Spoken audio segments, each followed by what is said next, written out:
Tout d'abord, avant de parler d'Exascale, il faut parler de simulation numérique qui revient à modéliser par un ordinateur un phénomène physique. Alors, ce type de modélisation est utilisé largement non seulement dans le monde de la recherche, mais dans l'industrie. Et pour réaliser cette modélisation, il faut des machines de très forte puissance. Et donc l'Exascale désigne des machines qui sont capables de faire 1 milliard, 2 milliards d'opérations. L'UVSQ n'est pas un nouveau venu dans le domaine du calcul haute performance. Le laboratoire Exascale fait suite au laboratoire LRC Ithaca, qui était un partenariat joint entre le CEA-DAM et l'UVSQ.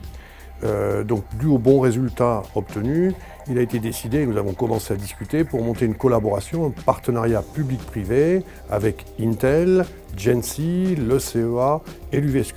Et ceci nous a permis d'élargir grandement les domaines de recherche et aussi tout simplement les moyens. Donc à l'heure actuelle, le laboratoire Exascale compte environ 25 chercheurs et à terme devrait compter une cinquantaine de chercheurs. We will work mainly in two domains. The first one is to develop tools for optimizing software, for example, to improve the power efficiency. And the second is to work together with the developers of the applications to help them develop Exascale applications.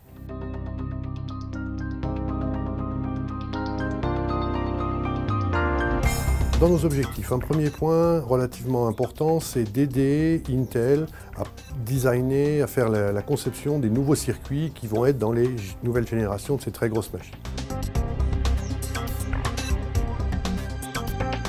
L'UVSQ apporte son savoir-faire, apporte notamment tous les outils, je dirais, de type ou la dimension recherche, qui est une dimension fondamentale dans ce laboratoire, puisqu'il faut amener, franchir et lever de nouveaux verrous technologiques.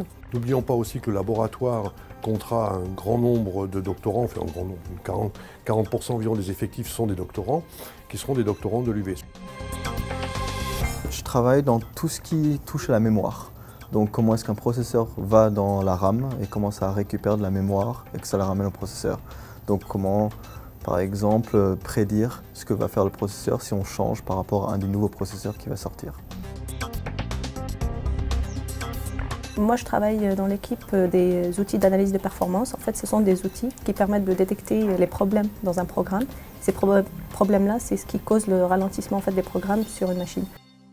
Ce laboratoire m'apporte d'un côté, avec Intel, l'architecture de pointe, donc les derniers microprocesseurs, et de l'autre, GENSI et le CEA qui apportent les applications réelles. Donc les deux combinés, ça fait une matière première pour les gens qui font, comme nous, de l'analyse de perf et de l'optimisation de code.